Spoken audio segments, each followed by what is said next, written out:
Hello and welcome to episode 510 of Fergo on the Freak. I'm that bloke from Rugby League Project, Andrew Ferguson. You can find me on Twitter at AndrewRLP, or perhaps even in this tin can.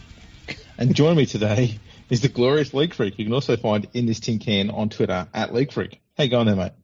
I'm going very well, Andrew. We should let everyone know that your computer was not playing nice tonight, so you're basically on a portable communication device that you carry around daily. For some reason, It sounds like you're in a tin can. I don't know why it wouldn't sound better, hey? Well, my recording booth is just a corrugated shed. Yes. Corrugated iron shed. That's all I've got. And I've decided to shut the door. Excellent. So it's a bit tinny. It works. So how good was Las Vegas? I don't know.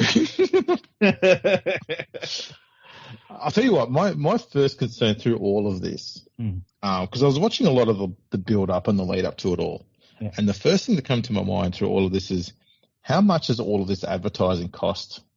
Yeah. Because, I mean, they had this stuff on walls on every major advertising thing over there, and it was all very impressive and looked grand and everything, but I thought, that shit's not going to be cheap. Yeah, they did it. I mean, look, they did it right, which is, and I saw a figure of $20 million all up for the whole thing, which is, it's a whack. Like, that's a whack. The TV viewing figures in Australia were record figures for many, many years for a regular season sporting match of any kind. So it worked well in Australia, but it only got 60,000 viewers on Fox Sports 1 over in the US, which is probably going to be disappointing figures. But look, at 60,000 that, they probably don't normally get. But yeah, for $20 million, I think overall it was it was all right. Like, everyone's either saying that this thing is it's either the greatest thing ever and the entire world's about to embrace rugby league, or it's the biggest colossal failure ever. And I tend to be right smack bang in the middle, where it worked out all right. We had an event, it had a good crowd, the games were good. It got a small viewing figure over there. It got a big one over here. It just seems to have worked out okay. But I guess the proof will be in a few years' time when we've played this game a few times over there. And if there's more of a demand for it, or no more demand for it, or less of a demand for it. And that's really where we're going to find out. Yeah, I think the only way to make it work is, and as I said, I didn't get a chance to watch it, but I think the only way to make it work would be if the American teams were more heavily involved in what the NRL is doing. So you can say, the NRL is paying for this big grand extravaganza, but guess what, America? You've actually got some teams here you can go and watch play this mag game as well. And here they are. And, here's a sample. Even if they're playing, sevens games or something like that for the 2 hours prior to the NRL kicking off or something. Just, I don't know, anything. Just to let them know that America has these teams as well. It's not just some weird fucking crazy shit that's turned up from Australia. Yeah. Well, look, it's in America, I know they had a international between the US and Canada, and it was I think it was a high school stadium maybe. And they had they had Masters Rugby League and stuff. I was actually DMing with one of the people that helps run Masters Rugby League for Canada, and talking to him about it and his experience with it all. And he said they, over there in the US, they kind of used this NRL game as a rallying point for everyone to try and get together and meet and set up some things and really network with one another. And then the added bonus was going to the NRL game as well. And so he tended to think it all worked out pretty well. The only things that I've seen that have been any sort of complaints from people were, and Nicholas said this to me before the match, there was really strong winds, at the stadium, and so they had to cancel like tailgating and stuff like that. And I think that will be something that people will really enjoy if they get a chance to do that next year. And apparently the audio within the stadium was absolutely terrible for whatever reason. And that was so it was like going to Wynn Stadium then. Pretty much, yeah, pretty much. And but look, apart from that, the games were good. I think the smaller sized field that they used wasn't so small that it was really distracting or anything. It seemed fine. As you and me talked about last week, I mean, there's probably smaller fields that they play on in England over there, so that wasn't a problem. And yeah, the teams put on a pretty good show, and you know, it all turned out all right. Like we could have switched on and there was 10,000 people there, and the games were crap, and it wasn't like that. So, you know, it was a good start, and as I said, we'll see what happens next year. But it was interesting to see that a lot of the media people that obviously got a pass to go over there, and they started. I think the term is junket. Yeah, it is junket. It's definitely junket. There were the ones that it was funny. About a week before the game, there was this fake story that they put together where they said that a bunch of media types were accosted by thugs with knives in LA, and nobody cared. No one gave a fuck, so they dropped that story. And then, they just obviously they'll try and make it about themselves, and they say it's a great this, great that, and then Spencer Leniu calls somebody, on the field a monkey, and of course they just all switch, and now it's all about that, and it tarnished the entire event. And it's like, come on now, like let's not go that far. Spencer Leniu is going to be dealt with, and that'll be that. But yeah, it was really weird to see all these media types getting their fucking, their snouts in the trough. Although the funny part was, I saw a screenshot from NRL 360, mm-hmm.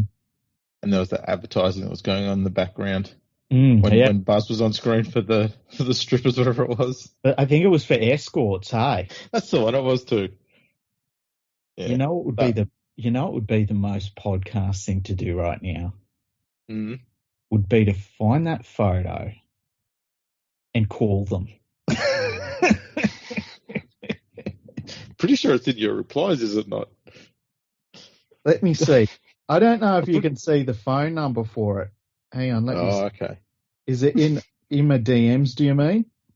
I sent it to you there as well. Yeah, Sean replied to your tweet, and I replied with a picture of Buzz. Oh, dude, here's a, yeah, I see it. Oh, I thought you can almost get it. It's the first numbers. Damn. It must have gone past. Like, we've got to be able to get the rest of the numbers. Yeah, we'll just have to. I'll have to get onto my Fox Sports and rewatch the episode. Yeah, that's a shame. Could have rang up and we could have. Hello, I'm 17. I've been down in a lot of vodka. Any chance you can come around and give me a lap dance? We could have got some prices for things and all sorts. It would have been good. But yeah, like overall, I thought the event was all right. I was happy with the crowd. The crowd was really good, and that's the main thing. And they were really into the games as well. And the big winner was it Rugby League? No, it was Paul Kent. Why? Mate, first appearance back on NRL 360, and he gets to go over to LA. Yeah, well, yeah, I guess. Well, it was in Las Vegas, so. Wow, it's all the same thing, really. Yeah, it's all. LV. Yeah, but yeah, I can't watch. I can't watch any of the shows at all anymore. Oh no, it's just you can't. They're horrid. Yeah. It's like watching it's like watching Question Time, but with less maturity. But it's got the same and it has the exact same amount of rugby league analysis going on as Question Time as well. And the exact same percentage of cunts. Percentage-wise, absolutely. Yeah. Absolutely. Yeah, no, I hate the fact they took that over there. Mm-hmm. There's no need for that. That was pointless. Yep. It's just, man. I want to get into the Spencer Leniu stuff very, very briefly. Mm-hmm. And I'm not going to go into the incident itself. Everyone knows what's going on there. And if you don't, I don't want to repeat it. But I think the NRL is in a position now where there's been a few too many of these incidents of racism and things said on the field and stuff of that racist nature. I think the NRL needs to go, you know what? We've decided right now, as of now, that we're going to stamp down hard on this shit, and we're going to find the player, we're going to find the club, and we're going to suspend the player for several weeks. And if this is not going to get the message through, then the next person who does it, they're going to get even worse. Mm-hmm. And we're going to keep making it worse and worse and worse until you get the message. Because I think if they go through and they be light on this, then they're just condoning that behaviour. And they need to start stamping this shit out because it's getting ridiculous. Well, the interesting thing about this situation is that unlike in the past where we've seen where it's, for whatever reason, it's come out a little bit cloudy about what was said and was it directly said to someone and stuff like that. This seems very direct, very pointed at Ezra Man. And everyone... The player himself, Spencer Leniu, hasn't even... He's basically doubled down on it more than anything. Well, I've definitely seen people around him posting on social media about it, which I think is crazy. Like, if I was one of these footy players, I would have to tell everybody around me, like, do not post about football. Do not post about anything I'm involved in, because it just makes a problem for them. It makes a problem for the player, you know? And then they've got to deal with that. And I just can't believe that happens still.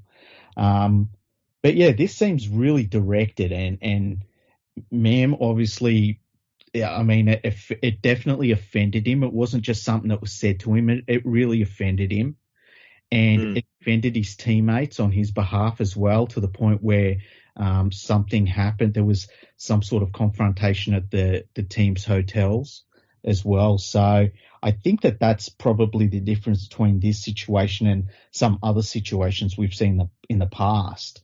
And it's going to be interesting to see what they suspend Spencer for, and if they fine him as well, because I don't know the correct numbers on that. I've got no idea. Like, where do you start with that sort of stuff? Maybe they've got guidelines in their rules and stuff that do cover racism on the field, but we'll wait and see. But I think if you come out of it with like a 1 week ban or something, it'd be pretty outrageous. You know, it's got to be longer than that. Yeah, they've got to start doing something.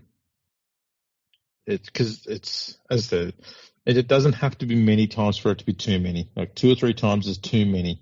And I think it's been more than that. They need to start getting really serious on it and really stamp that shit out, because it does nothing for anyone, and there's no need for it on the field. No, I don't get that stuff. Yeah, like, I understand, like, mouthing off at one another and things like that, but I just, when I heard about it, I was like, fucking hell, you know, it's kind of crazy. So yeah, hopefully they give him enough of a ban where everyone else sort of takes notice of it and just stops doing it. It's just, you know, we don't need it in footy. Nah, never have. Now, there was something I was going to mention before. I don't know if I did it before during the World Club Challenge one or not. Mm-hmm. I think I forgot to raise it. But there was the issues with the rules that the referee was getting wrong. And it just made me realise that we've got to stop having different sets of rules for different formats of the game. Yeah. That's different to the NRL rules and different to the Super League rules. It's rugby league. Why can't we get this shit like more condensed and refined so that poor referees in the middle don't get themselves confused between what is an actual rule in one game but not in another? Yeah, because, I mean, there was a point in that World Club Challenge match where the Panthers wanted to challenged one of the calls on the field, and the referee said they couldn't, but apparently under international rules you can. Yes, and there was another one with the one-on-one strip where the second tackler, the Panthers second defender fell off, and the Panther player performed the strip, which is legal under international rules, and the referee penalised them, saying, no, it was a two-man tackle. That was another one as well, and that was later in the game and in the Wigan half, so it probably did change momentum a little bit. That and the fact that Wigan just had to get within 10 metres of the line and look at it, and that was a try. But that's local rules. Yeah, they're the Super League rules. Close enough try. But yeah, look, it all comes from the fact that the NRL changes the rules as they see they need to in the NRL, and I understand the need to do that, because the NRL is the pinnacle of the sport, and everyone's trying to gain advantages wherever they can, and sometimes you've got to be, quick on your feet if you're the rule makers, and you do have to change rules. But I think the problem is that obviously over in Super League, they play by a set of rules which they're changing very rapidly, especially next year. It's not even going to be rugby league. And then the International Rugby League has the international set of rules, and they tend to follow what the NRL's done. But who cares what the International Rugby League does? Who gives a fuck? No one listens to them. So we've got all of these different rule sets. And if somebody said, what are the true rules of rugby league, you would probably point towards the NRL rules, because eventually that's what we get anyway. In the modern game, absolutely. I just think it's the people who suffer the most out of it are the actual referees.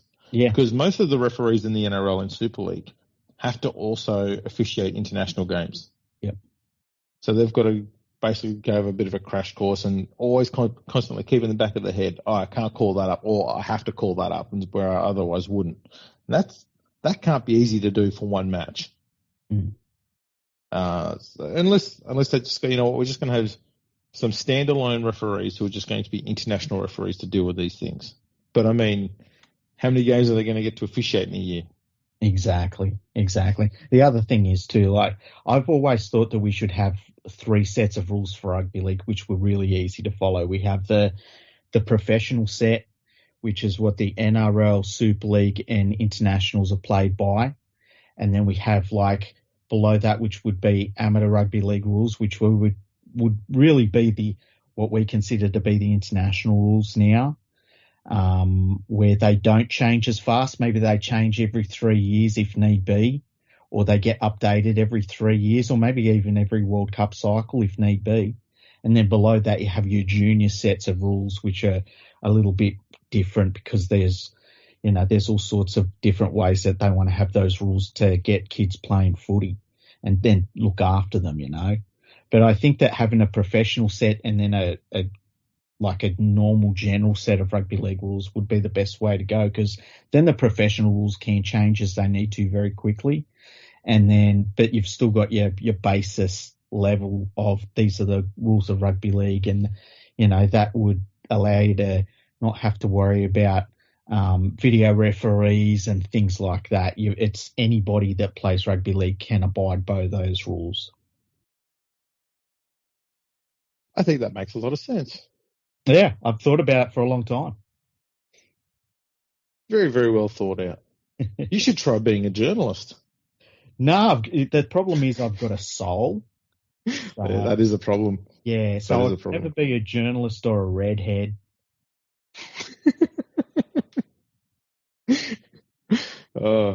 Hey, if you're a redheaded journalist, does that mean they cancel each other out? No, it doesn't. Just doubles down. It's like Danny. You get negative soul. Sorry, Danny. I tried to help you out.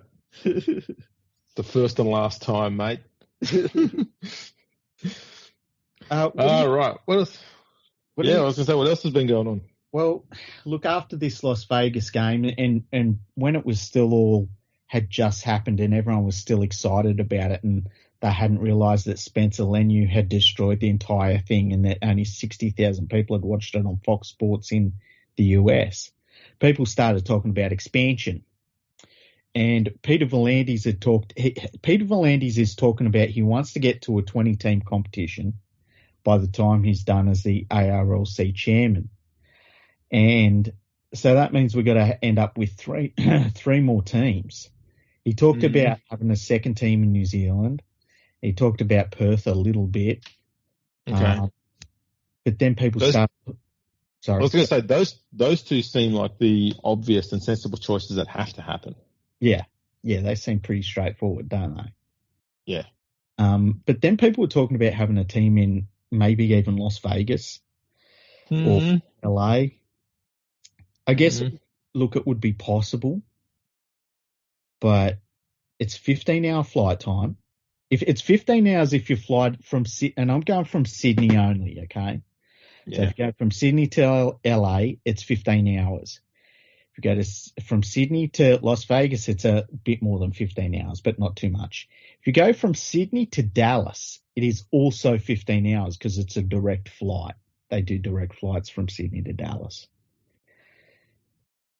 I think the only way you could really bring in US teams is if you get to 20 teams and then you wait a little bit and then you bring in 4 teams altogether that are based in the US so that you can get almost a conveyor belt of teams going over from Australia and they do the course of the teams in the US and then they fly back. You know what I mean? Yeah, that's the only way you can do it. Yeah. So you've got to have, say, like 3 teams will all go over together. And when they go over there, they play all the teams that are in the US all at the same time. Mm. And then those 3 teams come back, preferably with the American teams. And those American teams play a bunch of games here. Then they go back with 3 or 4 more NRL teams. And then you just keep going backwards and forwards like that. You want to try and have also as little travel as possible for the American teams, which is going to be hard to do. The only way you can get around that is by having them come over here for the first 6 months of the year or, first half of the season, so to speak. Kind of like what Toronto did. So they come over here and they base themselves in Australia and they play all their away games here. And then they go back home and then teams go over in groups of 3 or 4 and they play all the teams over there. And the only way you're going to make that work is, I think, in order to get the clubs to come on board with that, is the NRL has to pay for all the flights. Yeah. It'd all have to be covered by basically the TV deal, and that would be dependent on if they can get enough of a supporter base in the US that is going to watch these games. Because really, relative to the US market, setting up an NRL team is pretty cheap. And we've got the money to do it now in the NRL. Like, the money's there.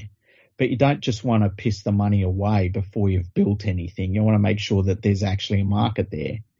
But yeah, they'd be the 3 destinations. You could do San Francisco as well, but the cost of living in San Francisco is astronomical, so I don't think it'd work. There just wouldn't be the right incentive there for players to be based in San Francisco, be on an NRL player's salary, and like so much of it would just go on, wherever you were staying. It would be outrageous. Would it be worthwhile getting the Wolfpack back? But flight time, I know it's a hike to get to Canada, but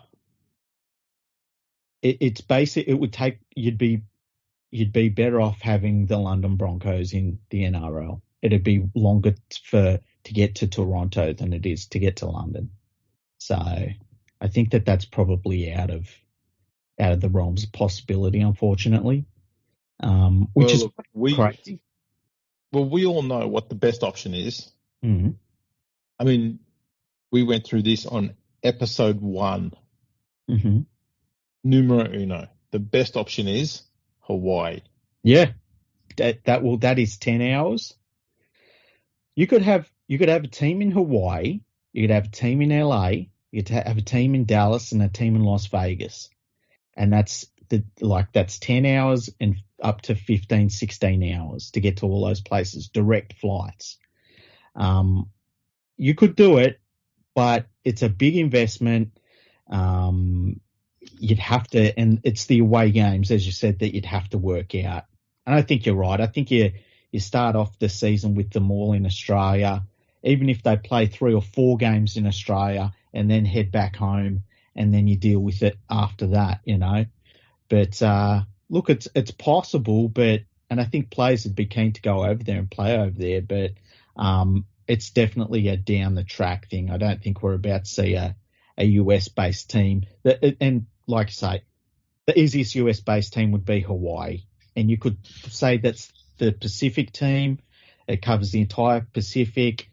You know, you're just slightly tapping into the US market. It's only a 10-hour flight time. There's a lot of plus sides to that.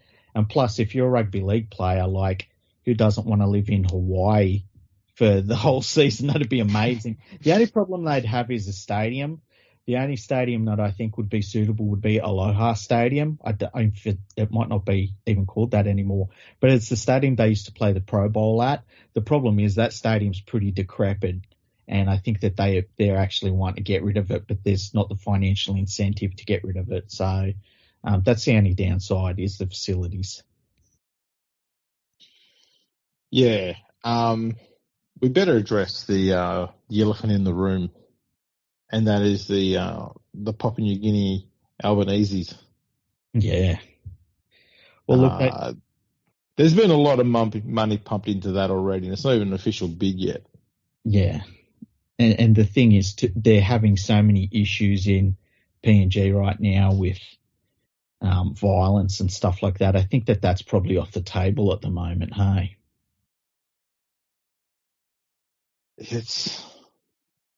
I don't know if the NRL would be or should be diving into this whole political shitstorm. If I was them, and it's got nothing to do with whichever political party it is, they should be steering clear of that drama. Just go, you know what, hey, guys, thanks for the offer, but can we not have a political party involved? Because the first thing will happen is whichever political party is behind it, so at the moment it's the Labor Party, they will say, oh, you know, we're the party for rugby league and blah, blah, blah, and that's what will happen. You'll get the political attachment to the game and all this sort of stuff, and it starts becoming more closely linked and fucking irritating. And at the end of the day, it screws over the game when it's linked closely to one party or the other, because, you know, they lose power and then the other party comes in and says, well, screw rugby league, and they cut all the funding to everything, and then the other mob comes in and say you've never got stability. And I think rugby league is in a pretty good place in Australia in that it hasn't got a political affiliation really. So it needs to steer clear of that sort of reliance on one political party over the other, which I agree with completely. Because, I mean, they're all lying scumbags, a whole lot of them from all parties. So did you see after those NRL games in Las Vegas, I think it was the Minister for Sport said that he saw the games and it inspired him to try and push for a roof on the Olympic Stadium in Sydney. And it's like, has this guy never fucking seen a stadium with a roof before? Is he serious? And then, like, I started tweeting, like, how about he goes over to Penrith, looks at what he's going to spend $300 million on, and finishes the fucking project. Maybe has a whole stadium in Penrith. That'd be cool. Hey, maybe to finish the stadium there, you put a roof on it. Yeah. Hey, it'd be good. Solved. It'd be good to have more than 2 stands. That'd be great. Well, you know, if you throw in, say, like $2 or $3 billion there, you might be able to get an extra stand and a roof. Yeah, that'd be good. That'd be good. You always know that you're getting a shitty stadium when they start talking about the upgraded toilets. Well, I mean, I can't talk. We haven't had upgraded toilets at Leichhardt yet. Yeah. And all they do is paint them. Well, they're getting a bit yellow again. Let's paint them orange. Oh, jeez. The eighth wonder. Yeah. It's a wonder. All right. I was looking at some stats from the games played on the weekend. Yeah. Most noticeably for one particular player. You might guess who. Was it James Tedesco? No, it wasn't James Tedesco, but you're on the right track. It was a former Tiger. Oh, really? Oh, Yeah. yes. I know who it So was. Mr. I thought Anonymous. I'd check. Yeah, so I thought I'd check out, see how Brooks went, because obviously I haven't seen the game. I wanted to see his numbers, and obviously wanted to see how much the Manly fans had already put into some sort of Kickstarter account to build a statue for him, which I believe they're up to about 2.4 million for anyway. Oh, nice. Because he scored a try, I believe. Mm-hmm. Yeah, so that would have been where the first million came in. But his stats weren't horrible. And this is the thing, though, and it proves why you can't just rely solely on stats, because for a lot of his time with the West Tigers, his stats were pretty solid. Yeah. So I'll have a look here. We're comparing him with DCE. Okay, so both of them had 19 runs. Brooks, 97 metres, DC, 125. Brooks had one line break to nil, one line break assist to nil. Cherry Evans had one try assist to nil. They both had two tackle breaks. DC had 5 dummy half runs. Brooks doesn't know how to do that. But yeah, they got the ball a similar sort of amount of time. Mm-hmm. Obviously, DC got a lot more ball because, he's the halfback, so that's going to happen. Brooks, 24 tackles and only 2 missed and none ineffective. Mm-hmm. DC, 18 tackles, 1 missed, no ineffective. So defensively, both pretty solid. I mean, they're not going to go out there and do much one-on-one tackling, but they're not being pushed off. Mm-hmm. That was never something that Brooks was too much of an issue with. He wasn't getting bumped off. He had a habit of sticking, but because there's so little of him, it didn't really matter if he stuck to the tackle or not. At some stage, it just becomes physics. That's right. The one thing so they're both pretty close stats-wise the whole way through. The one thing, though, that did surprise me was the fact that Brooks only had 3 kicks, and only for 60 metres, so they were short kicks. Mm-hmm. They had one bomb and 2 grubbers. I thought that was interesting because I would have thought that the idea of having Brooks there was having a general field kicker just randomly. You don't have to go to him when DC's under pressure. Just go to him every now and then to make the defence think, shit, we don't know which one's going to kick. We're going to have to try and put pressure on both, which is going to open up opportunities on both sides of the field. But instead, Seabold's just decided, no, DC, you just do everything. And it seemed rather pointless in that aspect. But other than that, all the stats are very evenly matched, which I kind of sort of expected. I actually thought the kick one would be a lot closer and the amount of touches for each would be a little bit closer. There was a bit of a spread there, but I think Brooks held his own.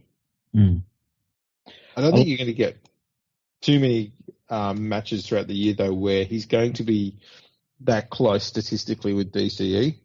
Mm-hmm. But I can't look at what he's got there and just hate that he had a poor game. No, look, and they won the game, and that's the important thing. And like, we'll see how they go as the season goes on, because he really should get better as he's around in this different team, and he gets that combination with DCE going a little bit better. The only thing that I would temper it with is that because they were playing on a bit of a narrow field, I think it was about 7 metres more narrow than a regulation NRL field. We'll see what happens with defensively and all that when when they're able to spread them out a little bit more. Opposition teams can spread them out a little bit more on that. And yeah, because you know what I think about Brooks. I'm out. I'm so completely out on Brooks. So, yes. But look, they got the win. as I've said before, I've always believed that he's always had the skill set, but the one skill, the most important one he's never had was communication. Yeah. And by being 5'8" with probably one of the best talkers, if not the best talker as a halfback in the game, in DCE, you've immediately eliminated his weakness. So you've only got his general strengths left, which should mean that he's going to play some of his best football now.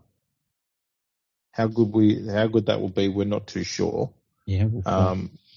as I said in the preview, though, I think that the way that Tom Trbojevic plays does suit the way Luke Brooks plays because, as I said, it mirrored Brooks and Tedesco when they were playing together. And having a chatty halfback, kind of similar to when he was playing alongside Moses, which was, what he did in his juniors when he was, playing good football and got the attention of everybody. So, to me, everything is in place. So if it doesn't work out, then there's only one person to blame, and that's Luke Brooks. Yeah. Or probably Anthony Seibold as well. Yeah. But, it's... And if it doesn't work out, if he doesn't have possibly close to, if not his best season, his second best season this year, then I will join you on being out on the Luke Brooks thing. I've been giving him quite a quite a few. What was a long leash? No. I know what you mean. I'm just trying to think of what's the longest you've ever had faith in a player before you realise oh man. Oh, I reckon I probably went close to 20 games thinking that not Dean Haltow. He was all right. He was okay for what he was, a utility player. No, I must have gone nearly 20 games thinking that David Nofaluma was an NRL quality winger. I remember I stuck by Brett Furman for longer than I should have. I remember you telling me about that once. Yeah. I was like, really? Why him? Yeah. Look, he had some good games in his first few games, and I was like, oh, man, I see some stuff here, and he just never did it again. It's kind of strange. Is that why you're out on Brooks? Because he reminds you of Furman? Oh, no, I would take Furman over Brooks right now. Brett Furman's probably about 40. Do him easy. Yeah. Did you hear the news that come out? And it came out really conveniently while the NRL was celebrating their time in Las Vegas. That Super League next year is going to make the Catalans Dragons pay for everybody's flights over to play them. I didn't hear that, but I'm surprised it's taken this long before Super League finally made that announcement because I've been waiting for them to do that for years. Isn't it insane? It's ridiculous. You've finally got a team in France that's competitive with the Super League sides, and you've effectively just gone and decided, let's see if we can kill them. Yeah. Apparently Toulouse have to do the same thing in the National League, hey? They already have to do that. And, there's only one reason you start doing stuff like that to teams is to get rid of them. Yes, we had it here with the Western Reds. Yeah. Just so silly, so short-sighted. And the worst part about it too is obviously the Super League gets to dictate how the draw plays out. Yeah. So you know what they'll do with the first week? Catalans, they can play at home round one, and then they can go to Huddersfield, and then they'll be at home, and then they can go to Wigan, and then they'll be at home, then they'll go to Leeds, and they'll be at home, then they go to Hull, and they'll be at home. Yeah. Just fly, backwards and forwards all the time. Let's rack up that bill. Don't let them stay here for a little bit. So, I don't know. I think if I was Catalan, I'd probably say, we're not going to pay for anyone's flights, and if they don't come, then that's a forfeit for them. Ooh, what are you going to do? Yeah, that'd be really interesting. I'm sure that they can find some ground to stand on there. Like, are they going to say, are the other Super League clubs going to pay for us to fly to their home ground? Well, that's the thing. Like, if that's how it worked out, you could understand it to a certain point because the money would just cancel itself out by the end of the year. But otherwise, it just seems like they want rid of the Catalans Dragons, and I can't imagine why, because it has been one of the very few successes since Super League kicked off over there in the mid-90s. Really, it's the only one that you can say, well, at least they've got the Catalans Dragons, and they're trying to get rid of them. It's absolutely crazy. And look, the next step from that is they do the same thing to the London Broncos. And then we just go back to playing the same teams that have been in the same fucking league since 1895. And Like in the good old days. back when we had the Yorkshire and Lancashire Cup. Remember the good old days before fucking electricity and running water? You know what's crazy about they had the Yorkshire and Lancashire Cup, right? But they also had this ran concurrently with the actual main competition, a Yorkshire and Lancashire League. Yeah. But for many years, they had more Yorkshire teams than Lancashire teams. So every now and then, they had to get a Yorkshire team to join Lancashire. Oh, God. So it meant that for a few seasons, they had Huddersfield in the Lancashire division. They had Hull in the Lancashire division. Good times, good times. Bring back those good old days. It makes you wonder if they should just take all of this travel stuff to the extreme and everyone starts paying for everyone else's coaches, and then the coach drivers, and then any tollways they've got to go through, maybe lunch halfway through, maybe when you get take the train, the Eurostar, wherever it is. But make them take the train? Yeah, absolutely. Like take all the trains they need to get from Leeds all the way down there, and then go on that train that goes from England to France. Yeah, through the channel. Yeah, it'd be like one of those Top Gear specials, or they can only use public transport. Yeah. So when they get to the ground, they have to issue all of their receipts for all their ticket price and then do it all coming back. Oh, shit. That's so funny. And you have to leave, they'll go through and say, right, kickoff is at 3:00. So we need you here right on 3:00. And if you turn up late, then we're going to kick off. We're just going to start scoring tries until you get to the field. Yeah. I remember a grand final like that. Good times. Back in the good old days. They were the good old days too, yeah. Good old days, yeah. Great times. We should go back to those. Well, everyone wants to go back to the good old days. Yeah, well, did you know that game you're talking about? Yeah. Just for those who don't know what we're talking about, the 1909 final in the New South Wales Rugby League, that was actually the first game that Phil Rothfield ever covered. Oh, really? I had to get an ageist joke in there. There we go. Yeah. A bit of comedy for the listeners. It is. I'm here all night. It is weird when you see the journalists now, in the print media especially, they're all old as fuck.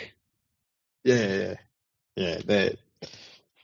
They're crazy. I mean, some of them are getting to be twice my age, and I mean, as we discovered in my last birthday, I'm 49 apparently now. So Bus is 98. Oh, shit. Oh man, I can't believe how short-sighted the Super League administrators are, and I wonder if that's the sort of thing IMG has the ability to step in and say, hang on a second, are you people stupid? Because that's really what they need to be able to do if they're going to effectively promote rugby league, because they've got an outlet in an entire another country, and the Super League administrators obviously don't want that. It's a shame that the flight times to get from the Catalans Dragons to Australia would just be too long, because they'd have to have too many connecting flights and stuff like that. Otherwise, we could have invited them into our comp. Yeah, it'd be good to find a way to get one English team, as a minimum, one English team, one French team, and one American team somehow involved in the NRL in a way where we can take games over there as well.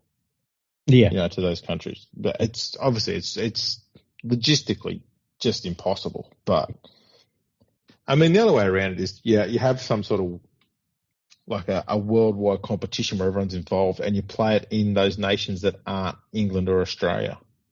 But we don't have any of those. Well, the way you could do it is if you, instead of playing, and I've talked about this a fair bit, but instead of playing every weekend, you're basically playing every week and a half, and that mitigates the travel that you've got to do, and then you end up playing like a schedule, like say the NBA has, where you have games every day of the week. But you've got enough. You would have to have enough teams to make that work, because I still think there'd be the appetite to have games on the weekend for people to watch. But that's really the only way I could see it ever work, and maybe you have say, a 22 round competition, but you instead of have or 22 week competition where you play 22 games, but you spread that out instead of over 22 weeks, you may be doing it over 30 weeks or whatever. So that's the only way I can see doing it, something like that. Or we go fucking crazy. Mm-hmm. We bring these teams to Australia. They play all their away games here. Mm-hmm. And then we get every single NRL player onto planes and we fly them over to America for those bunch of games. And then we pick them up and we fly them over to England for those bunch of games and France. And then we come all back home. You go on a worldwide junket and we leave all the journos at home. That would be the biggest footy tour ever. Wouldn't that be insane? Think of the shenanigans that were going on the plane and with no journos. Oh, the players would sign up for it in an instant. Can you imagine all of these places that the players went to in 20 years from now, how good their rugby league players would be? Absolutely. Just so many local fucking rendezvous and what's fucking Tinder would be getting hammered. Just get Tinder to sponsor it, hey? Actually, that's probably a good idea. Yeah. Yeah. They can get all that money they get from Russian bots on there. Oh, yeah. Man, the money. It'd just be pouring. It'd be fantastic. That's the way to make some money. Something would be pouring. Oh, yeah. It'd be moist. Oh, shit. Now, look, the teams for this weekend for the rest of the NRL round have been named. Yes. I do have some stats. Okay. Where are they? Let me find the stats that I had. They're around here somewhere. Give me a sec. This is great radio. Okay. So let me take you through the two games that we've had so far in round one. We've had the Sea Eagles beat the Rabbitohs 36 points to 24. And we had the Roosters beat the Broncos 20 points to 10. So the other games we have on are the Knights versus Raiders. Who did I pick in that one? I think I picked the Knights in that one. We got the New Zealand Warriors versus the Sharks. I picked the Warriors in that one. We got the Panthers versus Storm. I can't remember the last time the Storm lost a game in the first round. I think they've still got this ridiculous winning streak. So we'll see if they can keep that up against the Panthers. I picked the Panthers. Let me have a look. Actually, I should just stop you there. I'll have a quick look on that one. Okay. I should go through those stats while you're going through and doing your tips. Mm-hmm. Because I've got a few there. Some of them are a bit samey, but there's a few good ones there. But let's check out the Storm in round one. A few clicky clicks here. Did they? Yeah, the last round one loss was 2001. That's insane. So they've won 21 straight round one games. It's incredible. It's ridiculous. Yeah. And if they can do it against the Panthers, it just keeps an incredible record going. And you can't say they shirked anyone if they beat the Panthers in round one. They've only played Penrith once in round one, and that was in 1999, and they won 32-10. There you go. So for the Knights Raiders. Yes. Canberra played at McDonald Jones Stadium. I think back then it was called the Newcastle International Sports Centre. They played there before the Newcastle Knights did. And that was when Canberra beat St George 20-10 in round 12, 1985, which was the first premiership game at that venue and the first premiership game played in Newcastle since the original Newcastle side competed in 1909. Wow, that's cool. I didn't know that. So it's basically Canberra's home ground. If they get 6 more, they've got as many as the Tigers. Yeah, and the rest. Newcastle have had 16 wins and a draw in their 25 games against the Raiders in Newcastle. Mm-hmm. And 42 of the 57 games between those two sides have seen a combined total of at least 40 points scored in the game. Okay. Lots of points. Warriors Sharks. The Sharks have won 15 of their last 21 games against the Warriors. The Warriors have won 14 of their last 21 games played in New Zealand. And the Sharks have won 9 of their last 14 games played outside of Sydney.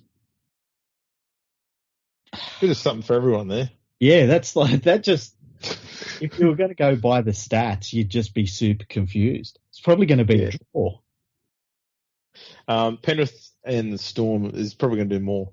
Penrith have recorded just 4 victories from 20 trips to Melbourne, 2 of which have come in their last 2 games.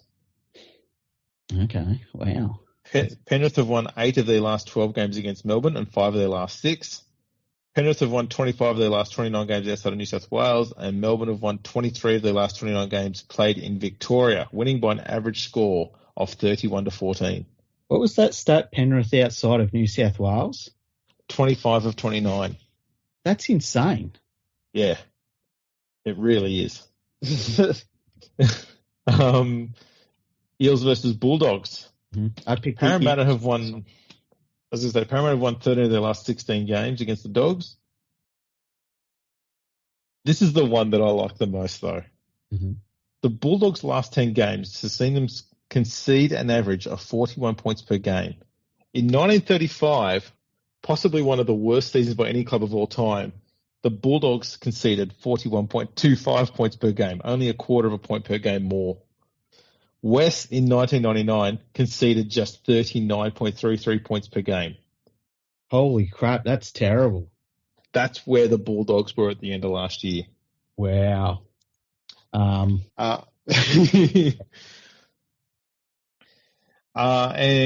the Eels have won 39 of their 54 games played at CommBank, ANZ, Anchor, New Zealand, Queensland, New South Wales Stadium. Trying to get all the banks in there. Yeah. So you got Parramatta in that one? Yeah, I got like, how can you not? You know. Yeah. The Parramatta Eels are a football club, and the Bulldogs are Phil Gould's fancy rugby league team. I'm not in a footy tipping comp this year because I forgot to do it. Yeah, I set one up. Yes, I know you did. Yeah, and I just forgot to promote it. I've had other things happening, so I forgot to promote it. That's all right. For Knights Raiders, I'll probably pick the Knights. I don't know why. Mm-hmm. Warriors Sharks. I'm going to lean towards the Sharks. Mm-hmm. Only because I think they've had such little changes to their roster, it might be enough to get them over the line. Mm-hmm. But that's only going to work for a few games at the start of the season where everyone's up to speed. So that might be their only chance there. Storm Panthers. I'm going to go Melbourne. Okay. Eels Bulldogs. Eels probably by a lot. Next one is Titans Dragons. The Dragons have had 1 win from their last 6 visits to the Gold Coast, and that was in 2019. Well, the Titans are known for their consistency. The Titans have won 4 of their last 6 games against the Dragons, and the Dragons have won just 4 of their last 23 games. Wow, holy shit. Yeah. I'll go Titans there. It's either going to be a low-scoring ball fest or it'll be a high-scoring ball fest. Yeah, the Titans are really the only team that could put on a game where it's boring and they've scored 38 points or something like that. But yeah, I agree. Yeah. Pick the Titans. And last time I got Dolphins Cowboys. The Cowboys have won 4 of their last 5 games at Suncorp. This will be the Cowboys' 99th premiership game against the Queensland-based side. Oh. And the Dolphins have won just 2 of their last 12 games, conceding 29.67 points per game. I had to go the Cowboys in this one. Yeah, I will too. I think the Cowboys are probably going to be a strong side again this year. Can the West Tigers get the 2 against the bye? You know what's going to be great is at the end of this week. Do you know what position the West Tigers are going to be? Are they going to be 9th? They're going to be 9th. Nice. We're back home. We're back home. Yeah. Oh, it's our original home ground. Yeah, yeah. That's great. All is right in the world. I'm really looking forward to that Storm Panthers game because that's not just a normal game. Like those 2 teams have kind of something that they're like proven against one another. So that'll be an interesting one. Yes. And the game, it should be the game of the round, really. Comfortably. Although Tigers versus the Buy is going to be a bit of a cracker. Yeah, well, any time you can, watch the Tigers not play a football game, I'd recommend it. Yeah, and look, anytime they can run out against no one, it does make you feel a bit better about their fate to turn up against South in 1909. So,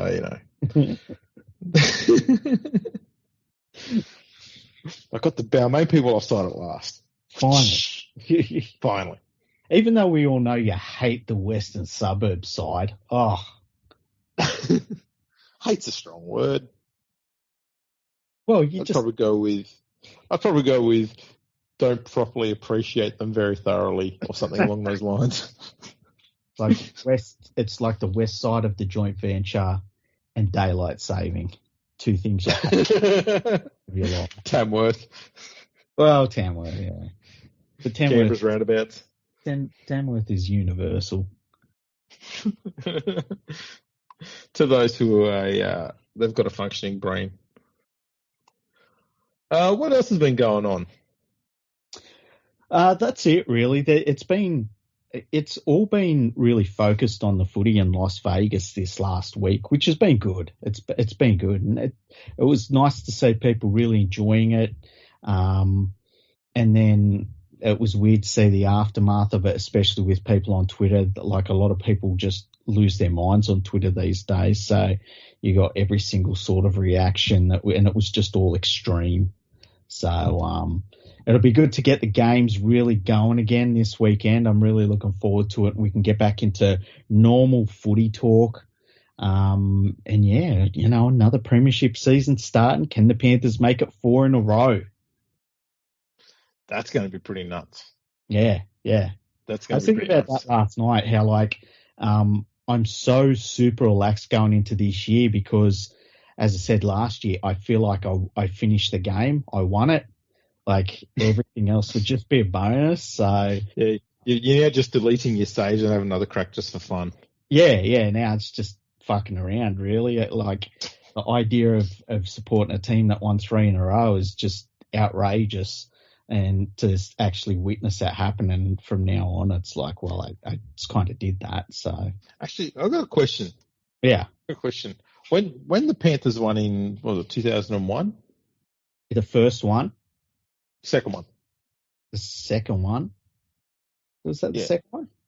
Yeah, first one was 1991. Oh, you mean I'm thinking of 2021? You mean 2003?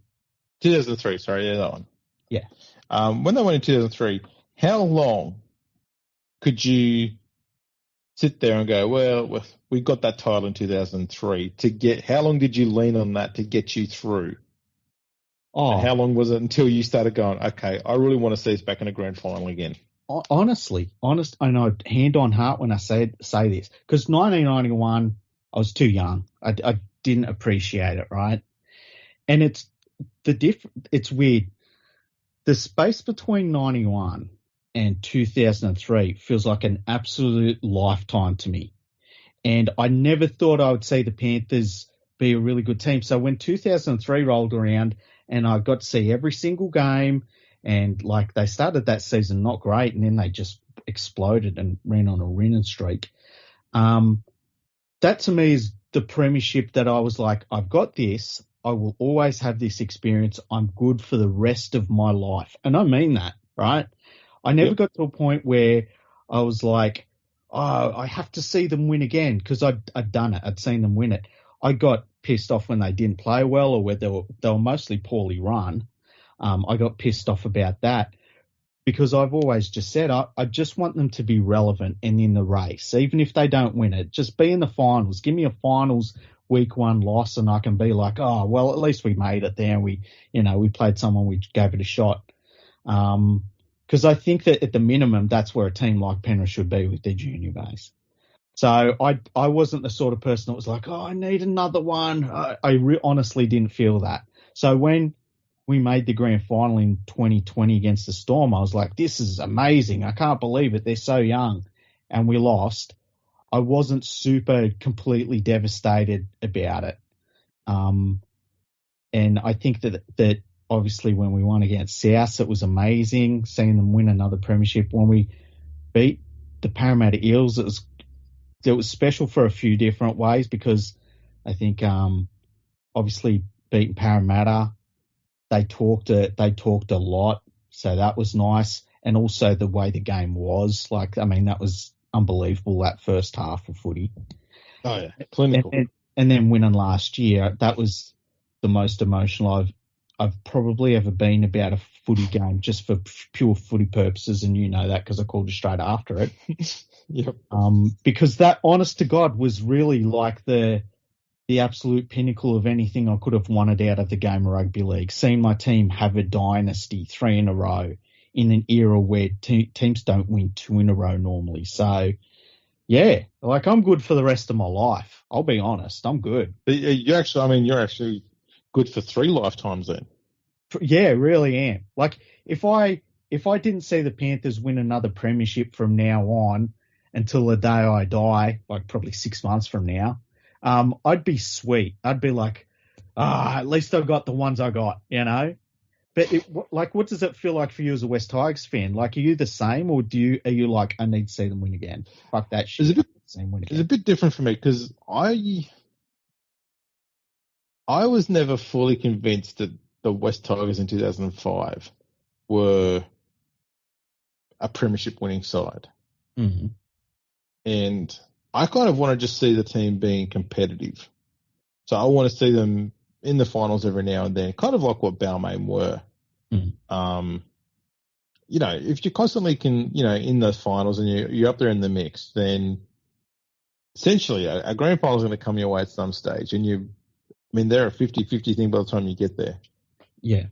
So I kind of want to see them being competitive. So when 2005 happened, it felt very flukish, because there was nothing in the preseason. Hell, there was nothing even at the midway part of the season that suggested they were going to be premiers. Yeah. It was just nothing. And just went on an absolute dream run through the finals. And even after they won the premiership, I was like, yeah, you know what? This is great and all. I didn't brag about it because I didn't feel like it was the actual premiership favourite team actually won the title. And I know that's not supposed to happen, but it just felt like that we weren't even in that bloody conversation. It's just something that sort of just all of a sudden happened. Just turned up out of nowhere. It'd be like if the West Tigers won the premiership this year, like where the fuck did that come from? Yeah. And so because it came from absolutely nowhere, there was no real build for it. And then the following year, they didn't even make the finals. You're like, well, that kind of proves that it was a fluke. And then they did make the finals in 2007 or 2008 or 2009. And you just go, what the fuck? So it just kind of stood out as an anomaly. I never really hung my hat on it because they didn't back it up. So I guess for the Panthers in 2003, they got them on a premiership. They when you look at their finals run, it was a full on finals run, and then they beat the Roosters in a really, really good grand final. And then the next year, it took they lost to the Bulldogs, and it was a really good game. And they gave it a good shake, but they were missing a little bit of something. And you kind of knew that, and they just didn't have enough. And look, by the next year, it kind of was all over by 2005 for them. But it was enough of you couldn't point to anything with the Panthers in 2003 and say, yeah, but because they ticked all the boxes kind of thing. So I think that helped me. So yes, I haven't really been satisfied with anything that they've done, even though I probably was more satisfied with what they did in 2010, 2011. Yeah. Because that felt like they were building to something. Yeah. And there was consistency for a change. You're like, okay, I've finally got a team that's doing something. And then they shit the bed. Yeah. And they've been stayed shitting in that same bed for years since. It's a pretty messy bed right now. Can you think of another premiership in the modern era where it was kind of just like a team they sort of just won it and then disappeared. Like I can't think of one that did it that quickly. Maybe the Bulldogs. I'm thinking probably the first Storm title. Oh yeah. They were a bit different. It feels like though.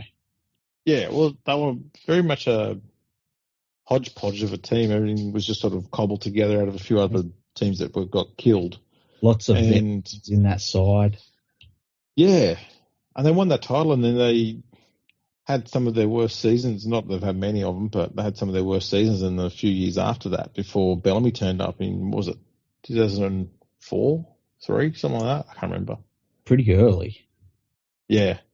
And it took him a year to get acquainted and set things up, and they've been in finals ever since.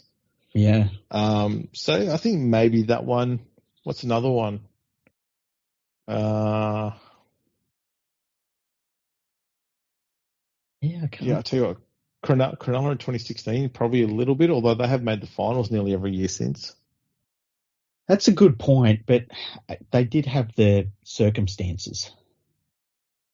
Only in the other years around it. Every single other year around it, yeah. Not that year.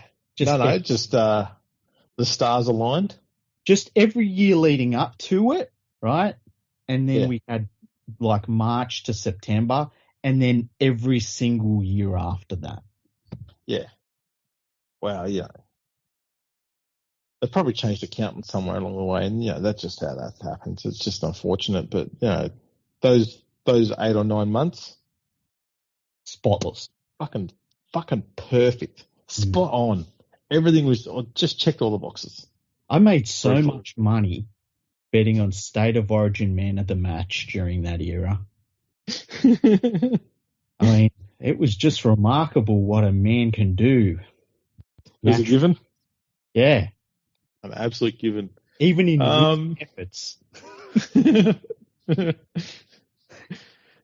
I can't really think of any others that might stand out. You probably have to go back to. Yeah, I was thinking when you start pushing back through the years, you got to go back a bit. Some of those Newtown ones, maybe, because I don't think Newtown never went back to back. Yeah. Or a West one. I can't think of one that stands out where they were just like boom and then just disappeared though. Like everyone's always normally there or thereabouts for even 2 or 3 years, That's right. Even the team that loses in the grand final doesn't drop off as much as that West Tigers did in 2006 after winning the premiership. I guess the only one you could really think about that in any sense is maybe like North Sydney in their 21-22, 19, I think that's when they won them, 19-21-22. Yeah. And like but that's a different sort of scale. Like if you say and then they never won another one again, that's insane. I think though, there was a bit of a reason for that. Let me just quickly check to see if I'm right on this one. Mm-hmm. Oh, come on now, it's not working. I believe what might have happened in 1923 is there was an incident with Duncan Thompson where a referee decided or figured that he'd kicked someone in the face and the judiciary suspended him for 2 games or 1 game, something like that. It wasn't much of a suspension, but the seasons were not that long then, so had an impact. And he was absolutely adamant that he did not do that. He'd never been before the judiciary in any time in his life. He was not a dirty player. And so he went there. He had documents of evidence from people who were at the game, even people from the opposition side, who said, you know what, we're fairly certain that he didn't kick this person in the head. And the judiciary went, sorry, decision stands. Mm-hmm. And Duncan Thompson said, well, that's it, I'm not playing Sydney ever again. And he left immediately, went up to Toowoomba, created a dynasty up there, and so never came back. He basically is the same catalyst for North Sydney as Tony Ray was for the London Broncos, except Tony Ray did it being at the Broncos. Yeah, or you could probably put it as he had the same impact on North Sydney as the rain. Oh, that's below the belt. Harsh but fair. Yeah, that's true. That is fair. Completely fair. So yeah, the NRL or the New South Wales Rugby League judiciary kind of screwed the Bears there. Yeah, they did. It's can you imagine what the judiciary charge sheet looked like back then?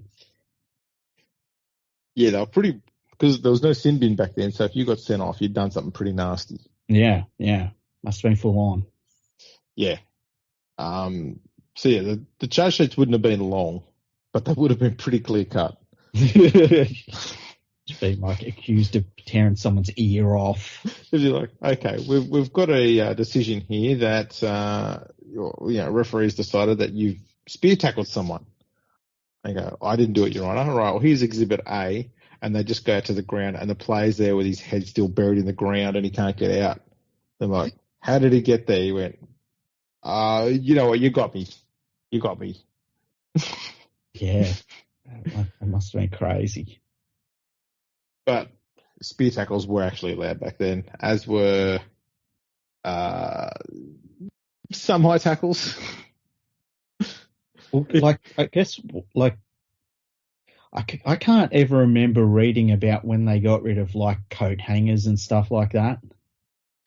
There was a huge amount of cleaning up that happened in, what was it, 1980, 182, something like that. I think, was it Jim Cody was running the judiciary? And they just said, no, we're just going to start cracking down on all the punching, the fighting, the high tackles, all that stuff. And they had to. Oh, absolutely. God, it was rife. Rotten, yeah. I think Les Boyd copped a 20-week suspension for a punch on a player or something like that. Dale Broman. That's the one. Shattered his fucking jaw. Yeah. It's good to see it works again now, though. Yeah. But yeah, there was some pretty rough decisions that went on back then. They were very, very aggressive on it. I think it was about 4 or 5 players that copped those massive suspensions, but it worked. It really worked. They cleaned the game up really fast and started getting people to it really quickly and got big sponsors to it. You think 10 years after that crackdown, we had a full-blown State of Origin series, 3 more new teams from Brisbane, Newcastle, Gold Coast, a salary cap because we started going to full professionalism in that direction. Yeah, we had Tina Turner. We had Tina Turner. We could actually afford Tina Turner. Yeah, that's good. So much money came into the game through all of that, and that was off the back of that cleanup, and it was less than a decade to get that cleanup done. Yeah. So yeah, it was necessary. Yeah, there we go. It's interesting to think like, and there would have been people back then pushing against that too. Absolutely. Saying, they're making the game soft and stuff like that. Back in the good old days, just take some head off. That's how you tested, man. Nothing wrong with a clip around the ear. It's not about the actual score. It's about if you can leave the game and remember it. Yeah. And now they all go around and say how they've got fucking CTE. Yeah. It's not about who wins the war. It's about who wins the battle. Yeah. Like that means something. It's the same fucking thing. Yeah. You ever see there was a documentary that they did with Muhammad Ali and Joe Frazier. And on Joe Frazier's answering machine, when he rang his answering machine, this one was an old man. This is it was probably about 10 years before he passed away. And he said, like, you saw the fight and we know that they stopped it, but you have a look at Muhammad Ali and look at me and tell me who won. And that's what his answering machine said. Fucking man. Not bitter much. Yeah. Well, it's like he was very upset with Muhammad Ali because Muhammad Ali said some things to about Joe Frazier in the lead up to their fights that were really pretty unfair, especially to Joe Frazier because like he called him all sorts of things and Joe Frazier never forgave him for that. And I mean, like that last fight they had where Joe Frazier couldn't actually see the Muhammad Ali. He had one of his eyes he was blind in, and the other one was swollen over. And he was still ready to go out there and fight. And his corner was like, no, you can't see. I'm not letting you go out there. And this was like I think it was round 14 or 13 or something. And that was the fight that Muhammad Ali said, like, he felt like he was dying at the end of it. Like, that's incredible war. What a war. I love Joe Frazier. I've actually got a boxing glove signed by Joe Frazier. Hey. Nice. Yeah. Nice. I don't. Don't you? Nah. Have you got any signed memorabilia? I've got a rugby league yearbook that's signed by David Middleton. Oh, nice. No, I think I've got some signed stuff. There was a piece of paper I had here for a while that had Mal Meninga's signature on it. He just put on there, "Hi Andrew, change clubs." That's fantastic. That's fantastic. What else was there? Yeah, not much. I don't tend to chase that sort of memorabilia stuff. I'm always chasing books and stuff. I've got a bunch of books with the author signature in it. Yeah, that counts. Yeah, that's about it. I've got a footy signed by I think it was the '98 Kangaroos, and then I've got a big thing that I got for Christmas that's signed by Nathan Cleary, a big picture. Nice. Yeah, I've got a replica NBA championship trophy that's signed by Hakeem Olajuwon, Houston Rockets player. That's nice. Yeah, I got footy player signatures on cards and stuff. I got the one I always think about is Arthur Beetson. I got him to sign one of my rugby league grand finals book. I got that. Johnny Peard signed that as well. Distant relative of mine. Yeah, exactly. And then just random footy like cards that I've got Brandy Alexander's signature on like a little plaque thing, and that's all on my wall as well. I've got that here, so I've got a few signed things, but you got to be into that sort of thing to, for it to be. Yeah, it's just not something I've chased too much, to be honest. Yeah, I get that. When I was a teenager, I used to like go to games, and then after games, we'd wait for the players to come out the change rooms, and we'd get signatures and shit. I think it's probably what it is, because I lived where no other human did. Yeah. The chance of ever meeting them was pretty, I wouldn't say slim. Yeah. It was nil. Yeah. And so you just went, well, there's no chance I'm ever going to get someone's autograph, so you never bothered to worry about it. Yeah. The Mal Meninga one was when I think my mum went into Waggle one day to get some groceries or something. He was doing a signing, might have been for a book signing or something like that. Mm-hmm. And she got it then. She just took a page out of a little notepad that she had. So here, write something on it for my son. He goes for the Tigers, and that's what happened. But I was at school, so I wasn't there and got to see him when he did it. Oh, that's fine. But yeah, I did actually get to meet Mal Meninga many years later when I was working in Queensland. He came into the shop I was working in. Yeah. And got to see quite a lot of famous athletes through all of that, but I didn't make a deal because I thought they're probably sick of people making a deal about it, so I just go, yeah, I just treat them like everybody else. They seem fine with that. Yeah, that's how I treat it these days. Like if I see a footy player or something, I don't go over to them or anything. You just let them go on their way, Yeah. I say that like I'm allowing them to live the rest of their lives. What the fuck? I allow them to pass. Yeah. Next thing you know, they're going back and they'll be saying to their mates, "Do you know who I met today? I met LeagueFreak. You wouldn't believe it." And you know what? He is 6'5". Fucking handsome bastard too. And you should see how tall he is. Yeah, super tall. People don't realise that. No, they don't. But yeah,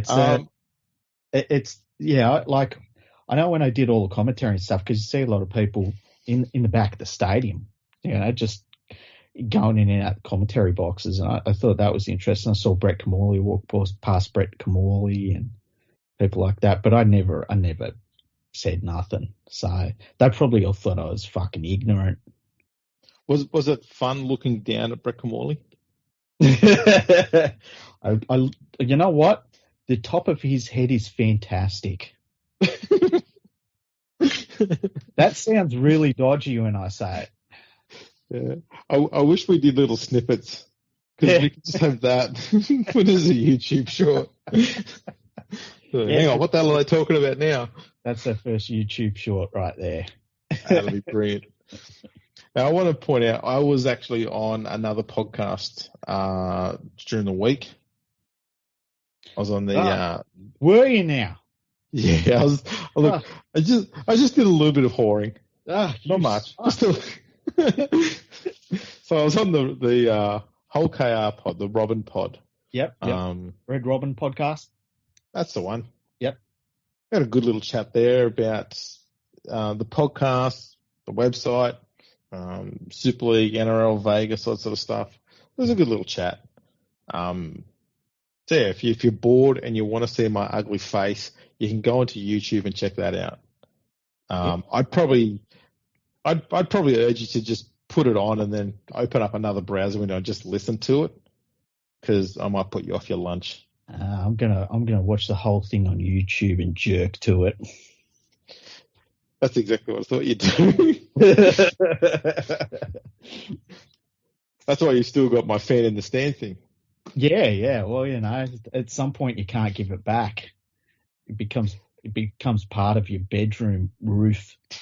So yeah. But yeah, I'm actually gonna have a listen to that probably on the weekend. Hey, so be interested to see what you just talked about on there. Yeah, we just talked about how amazing you are. Oh no. Basically, it was about 45 minutes of just talking about you. That's all anyone wants to hear on a podcast is themselves being talked about. And I know this. Yeah. I know this, so that's what we did. Okay. And then we just said some other things just for the information for the clickbaity stuff. Just to fill in the either side. Yeah. Say Super League, and I went Super League. Okay, good. Say NRL Vegas, hashtag NRL Vegas. Oh, that's very good. Okay, got that one in there. What else is there? Yeah, that's pretty much it. Yeah. No, it was good. Very, very good. That's good. And we'll have to get him to come over onto our one. Yeah. And tell us about how great it is to be a whole KR fan, because I know that's something that you and him would definitely agree on. Yeah, like I always like to listen to Hull fans from the other side of the tracks. My first question would be, how do you get used to the smell? It grows on you. Yeah. I guess the next thing it would be like, tell me about tattoos and why they're so prevalent in Hull KR fans, but only the female fans, not the male fans. That is the second thing I'd ask about. I don't know, nowadays it doesn't seem like it's that rare thing for fans. They seem to be everywhere nowadays. I feel like the outcast now because I don't have any. Yeah, look, I've only got one. But, not Mike Tyson inspired me to get that one. Oh, yeah, well, that's right. Well, I think we've covered everything. Yeah, it's been a good episode, Andrew. We've had a yak. Yeah, do you reckon that next time you could get your fucking computer to work? No chance. Nah. No chance. So you got that's why I told you I buy them off the shelf, because then they just work. You press the button, they work. My days of playing with computers. I've got my people. It's okay. Get your people, Sean, to fix the friggin' computer for him. It's fine. It's fine. When it's working, it's perfect. You were saying to me before we started recording, you were like, I carry the website and the least the computer that works.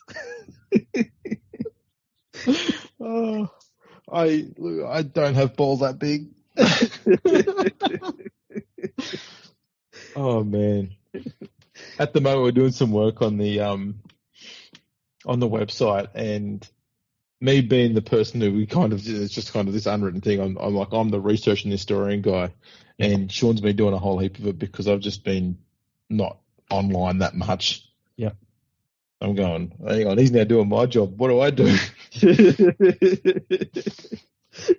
I know, I'll do the social media stuff and look and go, yeah, I don't want to. It's like, all of a sudden, like, fuck, is he realizing he can cut out the middleman here? I'm going to be out of a job here. I have to start pulling my finger out and do some work. But yeah, no, that's out there. We might try and get some more UK people involved and try and get myself on a few more UK podcasts and see if we can get them to interview you. They don't like me. They don't like what I've got to say to them. Most of them, anyway.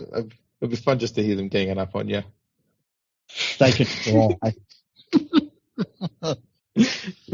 We'll fucking soccer game.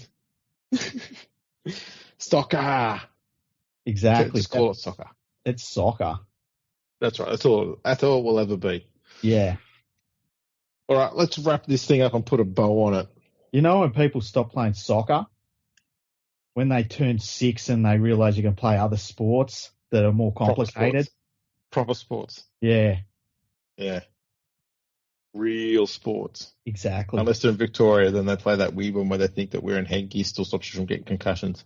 I saw somebody, it's one of my followers on Twitter, and he was calling them Sharon Fisters. That's harsh. I know, but I thought I'm definitely using that from now on. There was an article that came out today or yesterday, and it's about how the AFL is going to try and make sure that every single child that's playing AFL will have to wear headgear, or they call them helmets. Yeah, they call them helmets. It's so stupid. In an effort to try and reduce, brain injuries and stuff like that. Yeah. So I gave him a bit of advice. Mm-hmm. I made a tweet saying, you know what also helps reduce concussions as much as headgear? Painting your toenails. And scientifically, if you paint your toenails the same colours as your team, it actually has the effect of reducing concussions by a further 84%. There you go.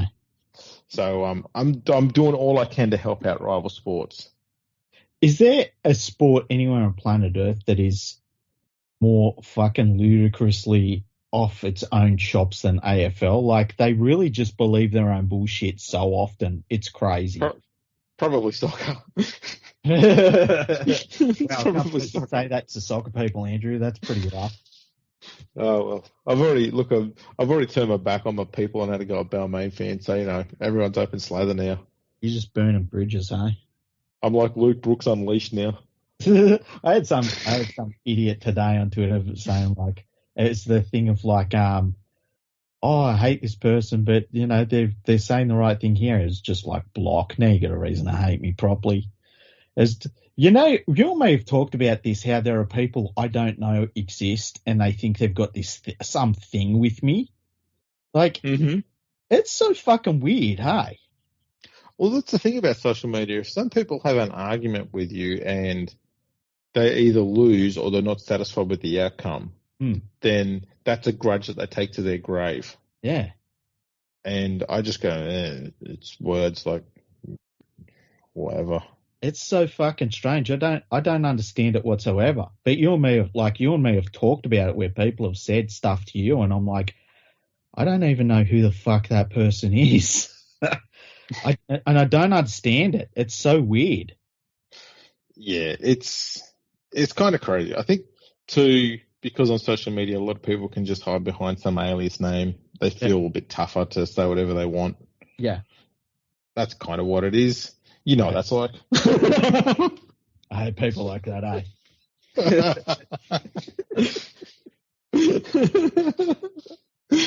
Oh, you knock them up and I'm just knocking them down. Boom. Nah, look, it's fucking social media is crazy.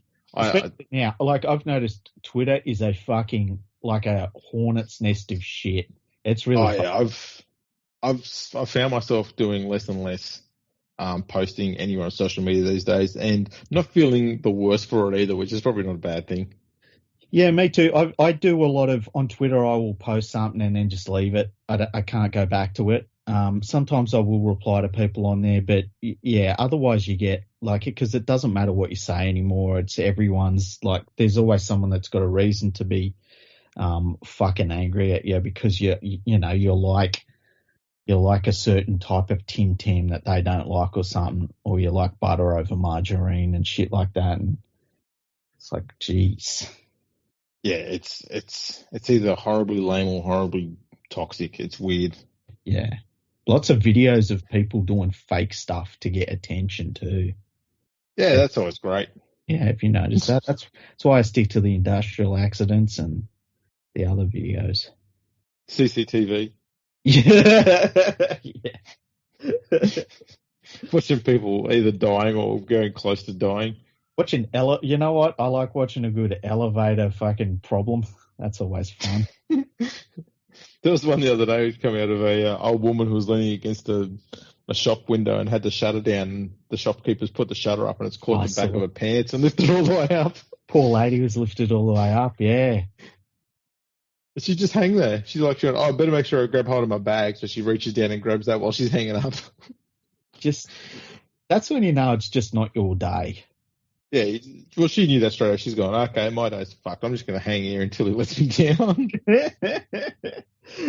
And he did. He let her down. She was all right. But, yeah, I would have just gone home. I would have been like, that's the universe giving me a sign. I have to go home.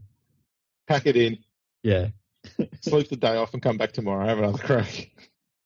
All right. Well, look, we'll wrap this baby up. Thanks for tuning in, everyone. Make sure you check us out on YouTube, Facebook, LinkedIn, Twitter, all those things. One day I'll get around to repeating what they all are, but I've said them that many times, you probably know what they are. And we'll catch you all next time.